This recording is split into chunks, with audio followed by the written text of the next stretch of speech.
Very good morning to everyone. Welcome back at BBVN online class. आज अपन बात करते हैं अकाउंटेंसी 12th क्लास की। In our previous class we have discussed about the preparation of revaluation account, और अपन ने रीवैल्यूएशन अकाउंट के बारे में डिस्कस किया था, न्यूमेरिकल क्वेश्चन सॉल्व किए थे, और उस क्लास के अंदर मैंने आपको ये कहा था कि ये एग्जाम के पॉइंट ऑफ व्यू से इंपॉर्टेंट टॉपिक है। एग्जाम में एवरी ईयर इस टॉपिक से यानी कि इस तरीके से 8 मार्क्स का क्वेश्चन पूछा जाता है, यानी कि ये चैप्टर इम्पोर्टेंट है, 8 मार्क्स को कवर करेगा आपके। तो आपको इस चैप्टर के न्यूमेरिकल क्वेश्चंस को रिपीटेडली सॉल्व करना है, कंटिन्यूअसली सॉल्व करते रहना है, इसकी प्रैक्टिस करते रहना है। आज के अपनी इस क्लास में अपन फिर से एक न्यूमेरिकल क्वेश्चन को लेकर आए हैं। न्यूमेरिकल क्वेश्चन सॉल्व करते हैं।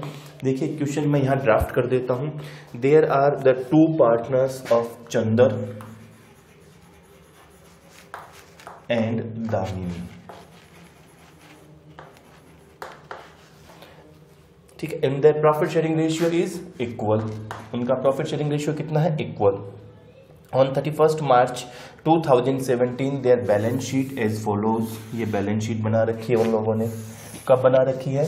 Balance sheet as eight 31 March 2017। Balance sheet बना दी अपन ने।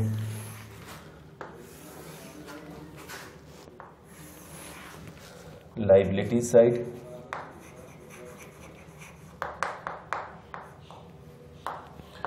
Amount, assets, amount, and balance sheet की पोजीशन है वो है कैश एट बैंक,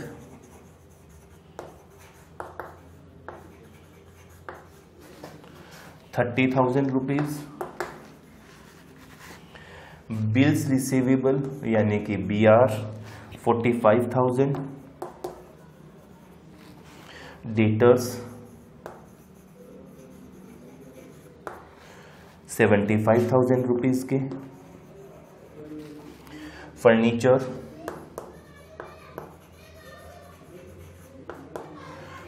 है 1,10,000 रुपए का, लैंड एंड बिल्डिंग जो है वो है 3,10,000 रुपीज की। लाइबिलिटी साइड में क्रेडिटर्स 1,04,000 रुपीज के, कैपिटल्स चंदर और दामिनी, इसकी है 2,50,000 और इसकी है 2,16,000, यानी कि ये हो गई 4,66,000। टोटल है बैलेंस शीट का 5,70,000। 5,70,000। अब ये कह रहे हैं नीचे इंफॉर्मेशन में कि on 1 April 2017 they admitted Elina as a new partner. इन्होंने एक नए पार्टनर को एडमिट किया, that is Elina, for 1/3 share.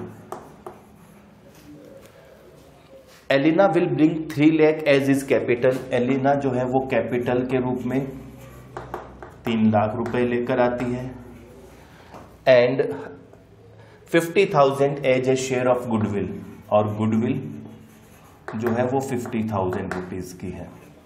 उसके बाद में ये कह रहा है कि half of the goodwill amount withdrawn by the Chandar and Damini, यानी कि जो ओल्ड पार्टनर है इन्होंने ये जो गुडविल की अमाउंट ओल्ड पार्टनर को डिस्ट्रीब्यूट करते हैं इन देयर सैक्रिफाइसिंग रेशियो, उसमें से हाफ अमाउंट चंदर और दामिनी ने विड्रॉ कर ली है। फिर कह रहे हैं debtors to the extent of 5,000 were unrecorded. जो डेटर्स थे उसमें 5,000 रुपए के डेटर्स अनरिकॉर्डेड है, अब रिकॉर्ड करना है। Furniture will be reduced by 10%, furniture को रिड्यूस करना है 10% से, and 5% provision for bad and doubtful debts. इस डेटर्स के ऊपर 5% का PBD क्रिएट करना है। Value of land and building will be appreciated by 20%. Land and building will be appreciated by 20%. there being a claim against the firm of damages, a liability to the extent of rupees 8,000 will be recorded for the same। यानी कि एक 8,000 रुपए की liability को और create करना है, liability for डेमेजेस। अब पूछा है prepare revolution account, partners capital account, यानी कि बैलेंस शीट नहीं पूछी है, दो चीजें पूछी है। सबसे पहले अपन क्या करते हैं, रिवोल्यूशन अकाउंट बना लेते हैं।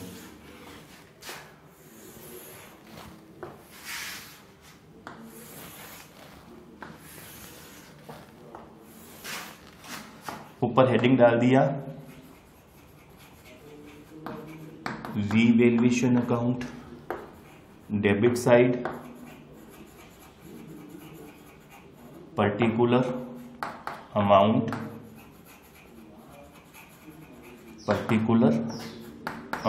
और क्रेडिट साइड। सबसे पहले अपने को करना क्या था, यहां पर अनरिकॉर्डेड डेटर्स की एंट्री करनी है, यानी कि बाय डेटर्स 5,000 रुपीज से।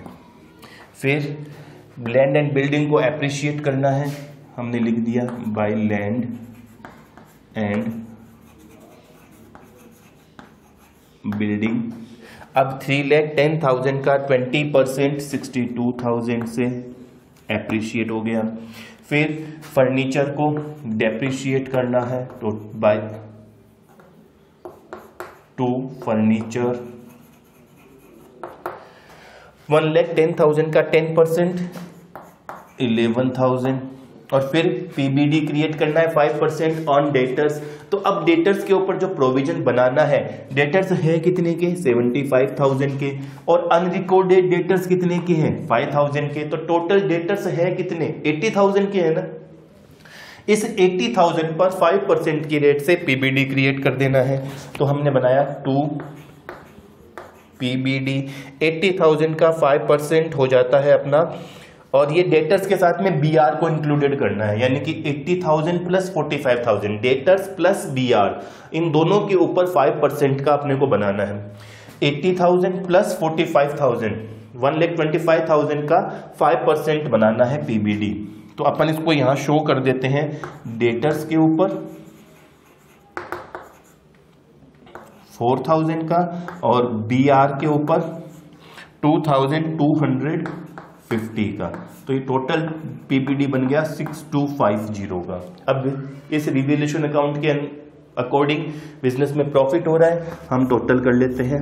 ये हो जाता है हमारा 67,000, ये हो जाता है हमारा 67,000। 67,000 में से अपन माइनस कर देते हैं 17,200 को, तो ये हमारा आ जाता है 41,750। और 2 पार्टनर्स कैपिटल अकाउंट, कौन कौन है पुराने पार्टनर, चंदर और दामिनी। इनको इनके ओल्ड रेशियो में, ओल्ड रेशियो कितना है, इज इक्वल टू, यानी कि 1:1, तो 20,875 20,875 बन गया रिवैल्यूएशन अकाउंट। ठीक है, अब अपने को क्या बनाना है, पार्टनर्स कैपिटल अकाउंट बनाना है। तो मैं क्वेश्चन को भी एक बार इरेज कर देता हूं।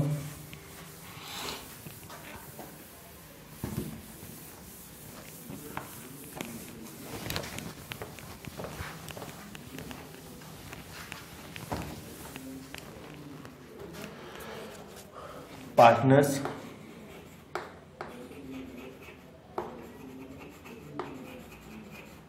Capital account,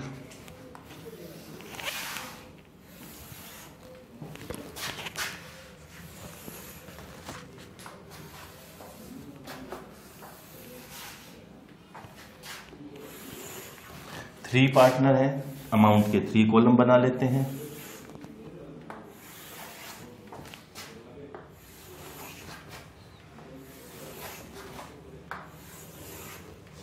debit side particular Chander, Damini rupees और एलिना रुपीज। पर्टिकुलर चंदर, दामिनी और एलिना। क्रेडिट साइड, सबसे पहले opening balance by balance BD. Chander की कैपिटल कितनी थी? 2,50,000, 2,50,000। दामिनी की 2,16,000। फिर अपन ने एलिना ने कैश कंट्रीब्यूट किया होगा, कैपिटल कंट्रीब्यूट किया होगा, तो कैपिटल कंट्रीब्यूट की एंट्री बाय कैश अकाउंट।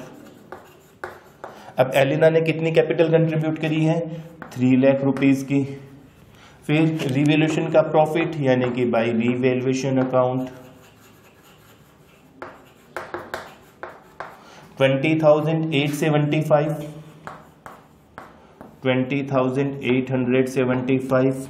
फिर जो प्रीमियम फॉर गुडविल है यानी कि अपनी फर्स्ट कंडीशन ही यहां पर आ जाती है, व्हेन न्यू और incoming partner brings his share of goodwill in cash and goodwill account does not appear in the books. Goodwill account थी नहीं तो हमने एंट्री नहीं करी गुडविल को हटाने की, लेकिन in that condition when new partner takes his share of profit from firms profit, then the old profit sharing ratio of old partner will be same to the sacrificing ratio।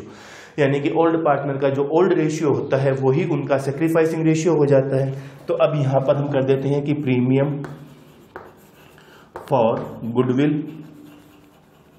अब goodwill की amount थी कितनी? 50,000। 50,000 को इनके equal ratio में distribute कर देते हैं तो ये आ जाती है 25,000। अब half of the goodwill amount is withdrawn by the old partner, तो यहां हम लिख देते हैं to cash amount, cash account 12,500। 12,500 half amount किसकी? इस अमाउंट की, यानी कि जितनी अमाउंट उनको मिली है उसकी आधी अमाउंट उन्होंने विड्रॉ कर ली। हो गया सारा चीज। अब अपन क्या करते हैं, इसका टोटल कर लेते हैं। जब इसका टोटल करते हैं तो ये वैल्यू आ जाती है अपनी 2,95,875। इसका टोटल करते हैं तो ये आ जाती है 2,61,875 और इसका टोटल करते हैं तो ये वैल्यू आ जाती है 3 lakh. As it is total यहां नोट कर देते हैं 2,95,875, 2,16,875 और 3 लाख। क्लोजिंग बैलेंस लिख देते हैं, टू बैलेंस CD। अब 2,95,875 में से इसको माइनस कर देंगे तो ये आ जाएगा 2,83,375। इधर आ जाएगा 2,49,375 और ये अमाउंट 3 लाख। हो गया हमारा क्वेश्चन सोल्व। अपने को पूछा भी यही था कि प्रिपेयर रिवैल्यूएशन अकाउंट और पार्टनर्स कैपिटल अकाउंट। तो अपन ने क्या किया, रिवैल्यूएशन अकाउंट बना लिया, पार्टनर्स कैपिटल अकाउंट बना लिया, साथ में अपन ने गुडविल का एडजस्टमेंट भी कर लिया। न्यू प्रॉफिट शेयरिंग रेशियो की रिक्वायरमेंट थी नहीं क्योंकि सेक्रीफाइसिंग रेशियो अपने को पता है कि इस कंडीशन में सेक्रीफाइसिंग रेशियो वही होता है ओल्ड पार्टनर का जो ओल्ड रेशियो होता है। क्यों? क्योंकि कंडीशन अपने को आइडेंटिफाइड करनी होती है क्वेश्चन में, और अपन ने कंडीशन को आइडेंटिफाइड किया कि न्यू पार्टनर जो है वो अपना शेयर फर्म के प्रॉफिट में से ले रहा है। उस कंडीशन में ओल्ड पार्टनर का ओल्ड रेशियो ही उनका सेक्रीफाइसिंग रेशियो हो जाता है। हमने कर लिया, तो सेक्रीफाइसिंग रेशियो का कैलकुलेशन कर लिया, गुडविल के एडजस्टमेंट की बात कर ली और कैपिटल अकाउंट बना लिया। अब अगर बैलेंस शीट बनानी होती है तो न्यूली बैलेंस शीट भी बना लेंगे, लेकिन क्वेश्चन में पूछी गई नहीं थी। इसके बाद अपने को बात करेंगे accounting treatment of accumulated profit और लॉसेस की। तो वो जो एक्यूमुलेटेड प्रॉफिट और लॉसेस के अपन डिस्कस करेंगे वो जैसा कि अपन ने पिछले चैप्टर में किया था change in profit sharing ratio में, कि जो भी रिजर्व्स हैं वो रिजर्व्स ओल्ड पार्टनर को ओल्ड रेशियो में डिस्ट्रीब्यूट करना होता है। सेम अकाउंटिंग ट्रीटमेंट अपन इस चैप्टर में भी करेंगे और उसके टॉपिक से रिलेटेड एक न्यूमेरिकल क्वेश्चन अपन अपनी अगली ऑनलाइन क्लास में डिस्कस करेंगे। तब तक आपको इन सारे न्यूमेरिकल क्वेश्चंस को सोल्व करना है, प्रैक्टिस करनी है। मैं आपको एक बार फिर बता देता हूं कि एग्जाम के पॉइंट ऑफ व्यू से इंपॉर्टेंट है। एवरी ईयर एग्जाम में 8 मार्क्स का क्वेश्चन यहां से पूछा जाता है। ठीक है, तो आपको इसकी कंटिन्यूअसली प्रैक्टिस करनी है। Thank you.